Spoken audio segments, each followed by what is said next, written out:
আজকের রেসিপি অনেক মজাদার আর জনপ্রিয়। রেসিপিটি হচ্ছে বেগুনি। সহজ উপকরণে খুব দ্রুত বানানো যায় আর খেতেও একদম সেরা। চলুন দেখে নেই কিভাবে তৈরি করবেন এই সুস্বাদু বেগুনি। বেগুনি তৈরি করার জন্য প্রথমে আমি বেগুনগুলোকে ভালোভাবে ধুয়ে পরিষ্কার করে নিয়েছি। তারপর একটি বেগুনকে আমি দুই ভাগে ভাগ করে এভাবে ছোট ছোট করে স্লাইস করে কেটে নিয়েছি। এবার আমি বেগুনি বানানোর জন্য বেগুনির ব্যাটারটা তৈরি করে নিব। আর এর মধ্যে দিয়ে দিচ্ছি 1.5 কাপ পরিমাণ বেসন। তারপর দিয়ে দিচ্ছি 1/4 কাপ আতপ চালের গুঁড়া। দিয়ে দিচ্ছি 1 চা চামচ পরিমাণ খাবার সোডা। তারপর দিয়ে দিচ্ছি আধা চা চামচ হলুদ গুঁড়া। আরও দিয়ে দিচ্ছি 1.5 চা চামচ পরিমাণ মরিচ গুঁড়া। দিয়ে দিচ্ছি আরও আধা চা চামচ পরিমাণ গরম মশলা। আরও দিয়ে দিচ্ছি স্বাদ মতো লবণ। এবার সব উপকরণগুলো দেওয়া হয়ে গেলে আমি একটি হ্যান্ড উইচের সাহায্যে মশলাগুলো ভালোভাবে মিক্স করে নিব।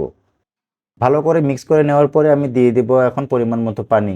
পানি দেওয়ার সময় অবশ্যই খেয়াল করতে হবে যেন পানিগুলো বেশি না হয়ে যায়। পানি বেশি হয়ে গেলে আপনার বেগুনি তৈরির জন্য যে ব্যাটারটা তৈরি করছেন সেটি খুব পাতলা হয়ে যাবে। বেগুনি তৈরি করার জন্য আমি যে ব্যাটারটা তৈরি করেছি এটি মোটামুটি ভালো ঘন হয়ে আছে। আর আমি যেভাবে ব্যাটারটা তৈরি করেছি আপনারাও ঠিক এভাবেই তৈরি করবেন। এখানে আমি আগে থেকেই বেগুনি ভাজার জন্য তেল গরম করে রেখেছি। এ পর্যায়ে আমি বেগুনির যে ব্যাটারটি তৈরি করে রেখেছিলাম সেটি এখন চুলার পাশে নিয়ে আসব।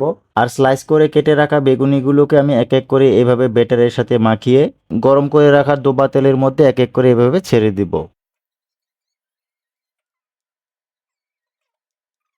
তেলের উপরে বেগুনিগুলো ছাড়া হয়ে গেলে আমি কিছুক্ষণ অপেক্ষা করব।